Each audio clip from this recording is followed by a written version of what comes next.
for heavy rain and freezing rain on the way right now at 5:30. Dedicated to southern and eastern Kentucky, this is WYNT Mountain News at 5:30.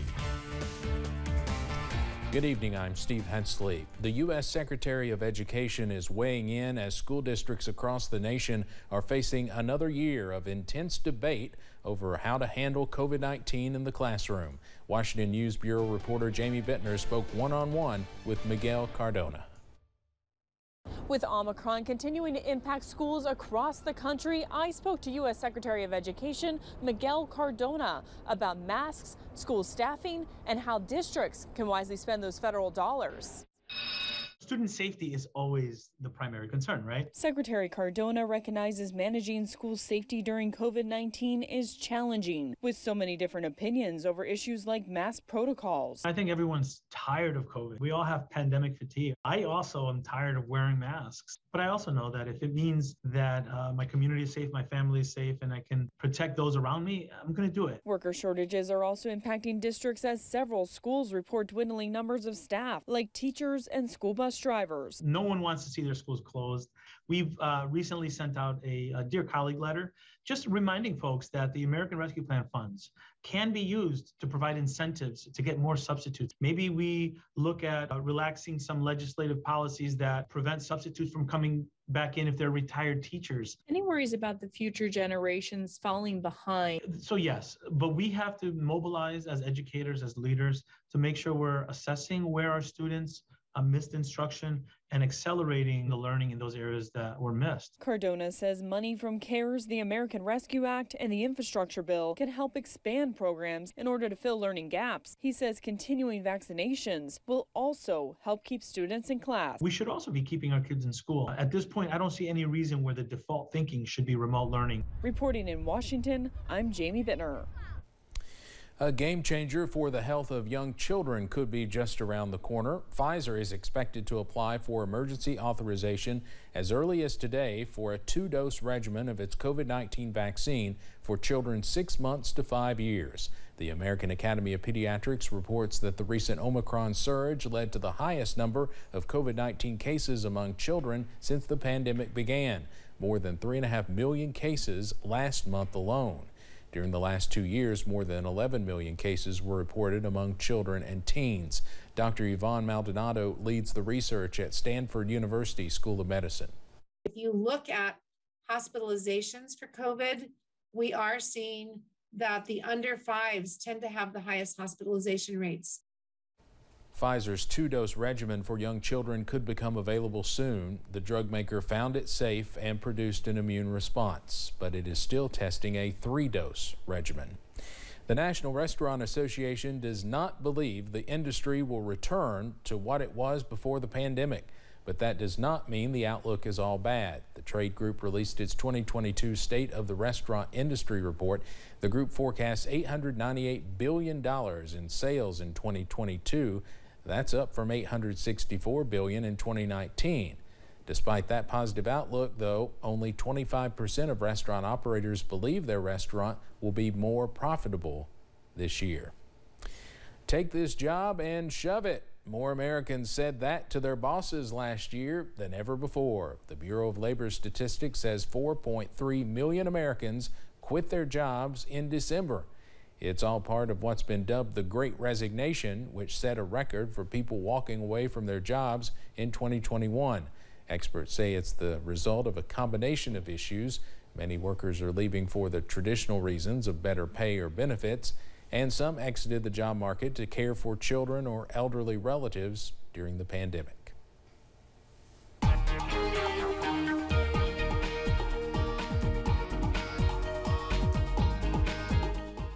Rather warm day on this Tuesday, and you're thinking, what do you mean we're under a winter storm watch? That tends to happen at least once a year in early February. Many of us above 60 today and staring down the barrel of some potential significant icing as we head towards the end of the work week. Let's dive in real quick. Winter storm watch already in effect for portions of the mountains, and that includes really areas from, let's say, Somerset to Jackson and points off to the north and west. Doesn't include at this time places like London or Corbin, but I can't rule out that being expanded as we head through the remainder of tonight. I-64 at Moorhead, and we're actually on the way to a pretty nice sunset around the region as we continue to see some of those high clouds working in. It kind of feels a little spring-like outside. Mountain Parkway at Slade, you see the sun has set, and we're at least below the horizon. It's still not quite set yet, but in any case, we're going to be dealing with actually pretty nice sunsets around the region. Low 60s and upper 50s at this hour. The only exception Wise at 50 in Logan, West Virginia, sitting at 55. We're starting to get the show started out to the west. Already showers developing to portions of Illinois and Missouri. And we're going to continue to see that developing as we head through the nighttime hours. So go ahead. If you don't have that WYMT weather app yet, go ahead and download it now. You're going to need it over the next few days. The temperatures only falling into the 40s overnight and eventually only into the upper 30s and middle 30s if you're lucky. I'll have the latest on when more rain moves into the area coming up in just a few minutes. Steve? Evan, thank you. Many people are racing to the stores to stock up on winter weather supplies, from generators to salt to just basic needs like flashlights. Stores are seeing their supplies fly off the shelves in Lexington. Store manager Will Edwards, owner of Chevy Chase Hardware, says they have been steadily busy all winter. Edwards says they were having trouble getting their usual shipments due to supply chain issues that most places everywhere have seen during the pandemic, which meant he had to get creative to find ways to keep the shelves stocked during these winter months. The supply chain has definitely affected things, and there are places that are out, but we've gone above and beyond, I believe, to reach out and find things in other locations, going to Pennsylvania and other states to get products, make sure our customers have what they need. As mentioned before, emergency officials say they want to make sure you are prepared for this potential winter storm with enough food, medicine, and other necessities. Emergency management officials in Lexington are telling city departments to be prepared for whatever may come. Forecasters say that could be freezing rain and sleet for much of central and parts of eastern Kentucky. Looking ahead, Lexington city officials have reached out to the Red Cross about the possibility of needing shelters. The city is also meeting with utility crews to discuss power plans in case there are outages. Officials say now is the time to prepare for what may happen later this week. Parts of Kentucky have been hit very hard by ice storms in recent years. Mercer County folks remember 2009 all too well. Power was knocked out and even water service was impacted, and some made dangerous decisions on how to stay warm. Grills into the house, charcoal grills. Do not do that. You don't want anything that's going to put off any kind of carbon monoxide. Generators are a big help, but they're also a big danger. You got to make sure that the generator is away from any windows that could possibly have a draft that could come in. Mercer County officials say their water plant lost power during the last major ice storm, and people there are encouraged to keep a bathtub full of water before the storm hits. Of course, around here we remember the ones just from last year. Well, St. Joseph's London is the first hospital in southeastern Kentucky offering leadless pacemakers. WYMT's Jade Saylor spoke with doctors about the new pacemaker and who qualifies for it. Pacemakers have wires called leads. The leads can break, decay, or cause infections. Those issues will no longer be a worry for some, as new leadless pacemakers are being offered at St. Joseph London. This device is very small. You go through the groin and just embed everything in the heart and it's done. There's nothing on the outside. Procedures for the old pacemakers could sometimes be like open heart surgery.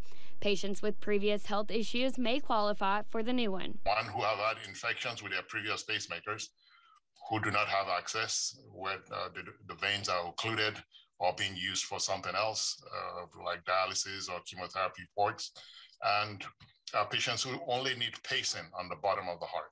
But there are some negative takeaways with the new pacemaker as well. It only paces. The downside of it, it only paces in the bottom chamber of the heart. Most people, or not most people, a lot of people that need pacemakers need to pace at the top and at the bottom. President of St. Joseph said being the first hospital to offer this in southeastern Kentucky is great because they are allowing patients to seek care closer to home. If you can get care close to home, not have to travel, It improves access, it improves compliance, it improves coordination with the family. The procedure to implant the new leadless pacemaker takes about half the time to install the old one. In London, Jade Saylor, WYMT Mountain News. The leadless pacemaker is about 1/10 the size of a traditional pacemaker. The questioning of potential jurors has been delayed in the trial of a former Kentucky police officer involved in a raid that killed Breonna Taylor in Louisville. Brett Hankinson pleaded not guilty to 3 counts of wanton endangerment for allegedly firing wildly into the apartments of Taylor's neighbors. A Jefferson Circuit judge said today that Hankinson had to have an unexpected minor surgery. She noted that Hankinson has the right to observe the jury selection process and that questioning will now begin on Thursday. On the first day of Black History Month, students at historically black colleges and universities from Florida to the nation's capital woke up to bomb threats. For some campuses, it was the second day in a row. Schools were temporarily put on lockdown until the all clear was given. The executive vice president of Howard University is confident in the law enforcement investigation.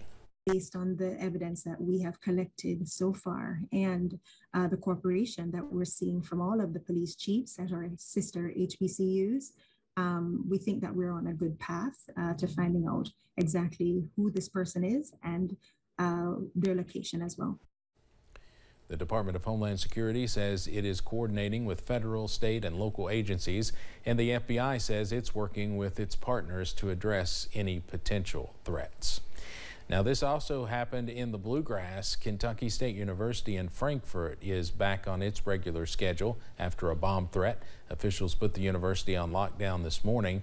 They gave the all clear around 8:30. Now, police are trying to find out who's responsible for that threat. Coming up on Mountain News at 5:30, Whoopi Goldberg apologizes after a statement she made on The View about the Holocaust. And after a quiet weekend and start to the work week, Mother Nature has woken up from her slumber. I'll have the latest on the potential for some serious wintry weather on the way. WYMT News app offers alerts on breaking